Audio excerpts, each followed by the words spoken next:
आत्मा नमस्ते, मैं हूं संगीता शाह। स्वागत है आपका मेरे YouTube चैनल पर। दोस्तों, आज हम बात करने वाले हैं पीपल के पेड़ के बारे में।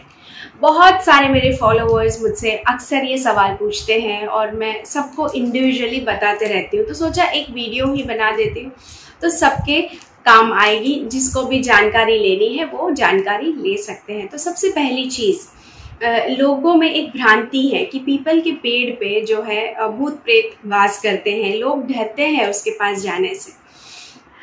एक्चुअली पीपल के पेड़ को हर वक्त स्पर्श नहीं किया जाता है क्योंकि वो सही नहीं है, क्योंकि इसमें शनि महाराज का भी वास होता है। माँ लक्ष्मी की बहन दरिद्रता उनके पति के साथ भी इसमें वास करती है। तो बहुत सारे लोगों को इसका ज्ञान नहीं होता है। और दूसरी चीज़, पीपल का वृक्ष वैसे तो हर वक्त ऑक्सीजन देता है, लेकिन जो संध्या समय होता है या रात का समय होता है उस वक्त ये बहुत ज़्यादा कार्बन डाइऑक्साइड रिलीज करता है। तो हमारे पूर्वजों ने लोगों को कंट्रोल करने के लिए, लोगों को रोकने के लिए इस पेड़ के पास ज़्यादा ना जाए, इसीलिए कुछ ऐसी भ्रांतियां क्रिएट कर दी। क्योंकि लोगों को अगर कंट्रोल करना है तो भय से ही क्या किया जा सकता है, कंट्रोल किया जा सकता है। इसीलिए हमारे पूर्वजों ने कुछ ऐसी बातें क्रिएट की ताकि लोग भय से पीपल के पास ज़्यादा ना जाए।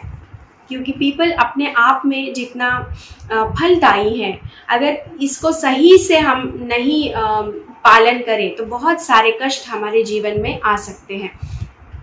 अगर आपके घर में पीपल उग आया है तो क्या करना है, क्या करें, इसके क्या संकेत हैं। अगर आप किसी पीपल के वृक्ष को काट दिए हैं तो उसका आप क्या उपाय कर सकते हैं। जाने अनजाने में आपसे गलती हो गई है, अगर आप पीपल की पूजा करना चाहते हैं और आपको सही विधि नहीं पता है, किस दिन करना है, कैसे करना है, ये सारी जानकारी इस वीडियो के माध्यम से मैं आपको दे रही हूँ। तो आप इस वीडियो को अंत तक देखें। सबसे पहली चीज़, स्कंद पुराण के मान्यता में इस तरह से लिखा हुआ है कि पीपल का जो वृक्ष है इसको स्वयं नारायण, स्वयं विष्णु का साक्षात स्वरूप माना गया है। इसमें इस तरह से वर्णित है कि पीपल के जो मूल है वहाँ पे भगवान विष्णु स्वयं विराजते हैं। इसके तने में केशव है, शाखाओं में विष्णु है, इसकी पत्तियों में भगवान नारायण है और इसके फलों में सभी देवी देवता और इनके साथ में अच्युत विराजमान है। तो हर वक्त ये सभी देवताओं का निवास जो है पीपल के वृक्ष में होता है।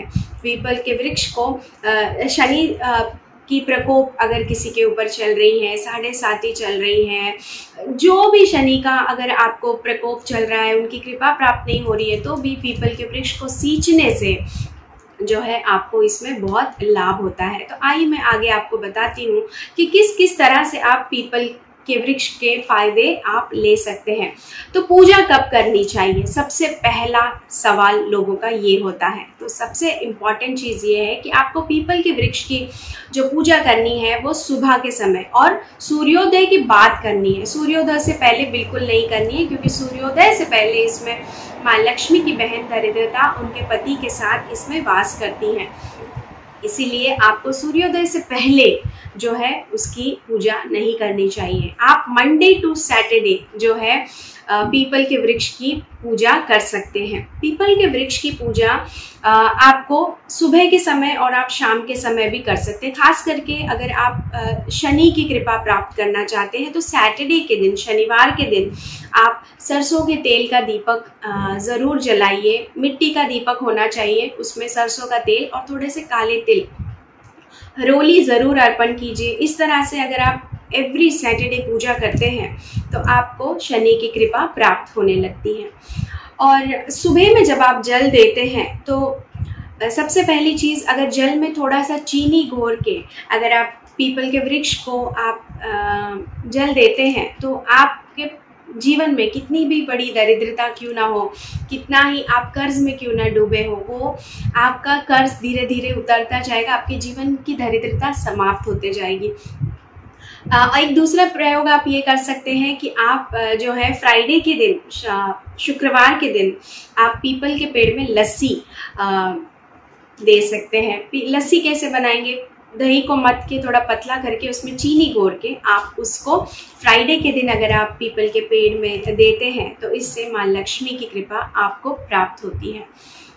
इम्पॉर्टेंट चीज़, किस दिन पूजा नहीं करनी चाहिए? रविवार के दिन जो है पीपल की पूजा बिल्कुल नहीं करनी चाहिए, क्योंकि जैसे मैंने कहा कि माँ लक्ष्मी की बहन दरिद्रता उनके पति के साथ रविवार के दिन पीपल के वृक्ष में रहती हैं।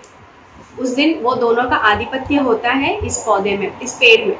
तो अगर आप रविवार के दिन जाके जल अर्पण करते हैं तो दरिद्रता आपके ऊपर प्रसन्न होती है और वो आपके साथ आपके घर आ जाती है। इसीलिए रविवार के दिन बिल्कुल भी पीपल के पेड़ को ना छुए, ना उसके पास जाए, ना कोई प्रकार का पूजा करे। और सब बहुत लोगों को एक भय होता है कि घर में पीपल का पेड़ उग आया है तो अब क्या करें। अगर आपके भी घरों में पीपल का पेड़ उगाया है तो देखिए, ये पहले का समय नहीं है जहाँ पे हम एक बहुत ही इंडिपेंडेंट हाउस में रहा करते थे और आंगन में पीपल के पेड़ उगते थे। तो अब हम अपार्टमेंट्स में रहते हैं। बहुत बार क्या होता है, खिड़कियों में खास करके ये कहाँ उगते हैं, खास करके जो पीपल के पेड़ हैं, मैंने जहाँ तक मेरा ज्ञान है साउथ में उगते हैं और वेस्ट साइड में ज़्यादा उगते हैं। South is a direction of Mangal, जो साउथ दक्षिण दिशा है वो मंगल की है और वेस्ट दिशा शनि की है। तो जब भी ये दो दिशाओं में ही मैंने अक्सर पीपल को घरों में उगते हुए देखा है। ये सबसे बहुत बड़े वास्तु दोष का एक संकेत है कि आपके घर में वास्तु दोष है। तो वास्तु दोष क्यों होता है? अगर आपके घर में ईशान कोण मतलब नॉर्थ ईस्ट डायरेक्शन में कुछ गड़बड़ है, मंदिर आपका साफ नहीं है या आपके टॉयलेट्स क्लीन नहीं है, तो आप देखोगे कि आपके घर में वास्तु दोष का निर्माण होने लगता है। तो ये पीपल का पेड़ उगना ही अपने आप में एक बहुत बड़ा संकेत है कि घर में वास्तु दोष निवारण करने का समय आ गया है या वास्तु दोष हो रहा है। इससे क्या होता है, पैसे में, प्रतिष्ठा में, सारी चीज़ों में आपको कठिनाइयाँ आने लगती है जब आपके घर में पीपल का पेड़ उगने लगता है। तो पीपल के पेड़ को काटना हिंदू धर्म में बहुत अपशगुन माना गया है। एक्चुअली इसको काटते ही नहीं है, लेकिन अगर आपके घर में उग आया है तो आप ध्यान रखिए कि जब वो बहुत छोटा है तभी ही आप उसको क्या कीजिए, हटा दीजिए। तो हटाना कैसे है? आपको छुरी से, चाकू से उसको काटना नहीं है। आप क्या कर सकते हैं, थोड़ा सा आम्ल यानी एसिड, वो राहु का प्रतीक है एसिड। तो आप क्या कर सकते हैं, उस एसिड को उसके जड़ में डाल सकते हैं, क्योंकि हम अपार्टमेंट्स में रहते हैं और खिड़की में नीचे उगाया है तो वहाँ पे जाके काटना संभव ही नहीं है। तो आप उस जगह पे थोड़ा सा एसिड डाल सकते हैं। इससे क्या होगा, 2 से 4 दिनों में आप देखोगे कि स्वयं पीपल ही अपने जड़ से उखड़ के गिर जाएगा।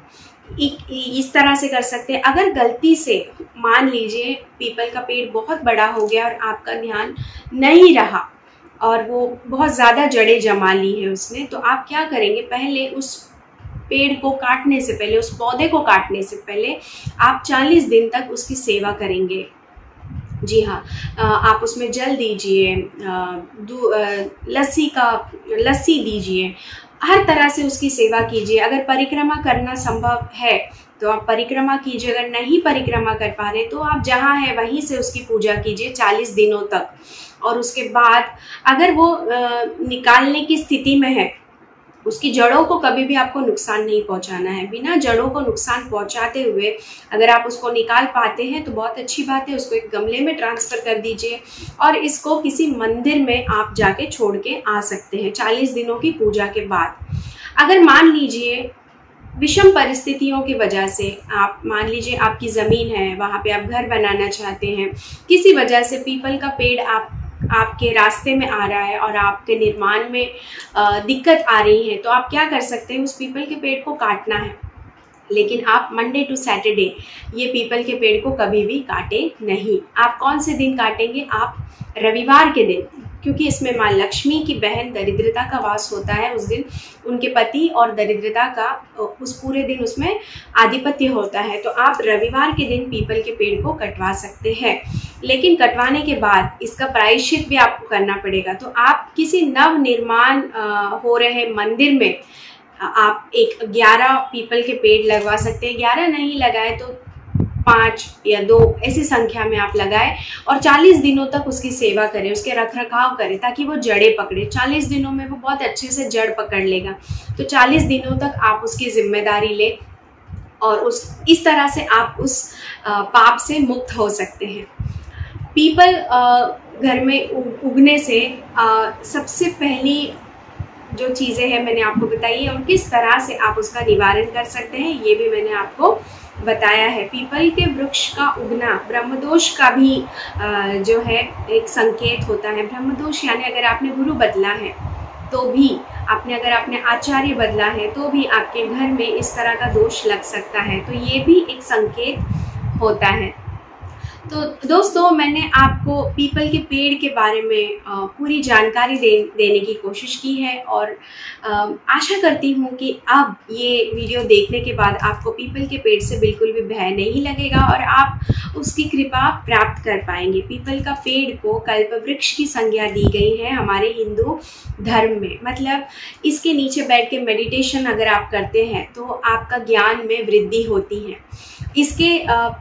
इस पेड़ के नीचे बैठ के आप जब पूजा कर रहे हैं और आपको शत्रु बाधा है, आपके दुश्मन आपको बहुत ज़्यादा परेशान कर रहे हैं, तो केवल पीपल के वृक्ष के नीचे बैठ के पूजा करते हुए सिर्फ आप अपने शत्रुओं के विनाश के बारे में भी सोचते हैं तो आपके शत्रुओं का विनाश शुरू हो जाता है। तो अपने आप में पीपल की बहुत ही अपरंपार महिमा है और बहुत ही सुंदर महिमा है। फ्राइडे के दिन अगर आप एक पीपल, जब आप पूजा करने जाते हैं तो एक पीपल का पत्ता ज़रूर अपने साथ तोड़कर लेकर आए और उसके ऊपर श्री लिखकर आप आपके धन रखने के स्थान में अगर आप रखते हैं, चंदन से, पीले चंदन से श्री लिखेंगे और इसको आप जहाँ पे अपना धन रखते हैं वहाँ पे रखेंगे तो आप देखोगे कि किस तरह से माँ लक्ष्मी और विष्णु की कृपा आपके ऊपर सदैव बनी रहेगी।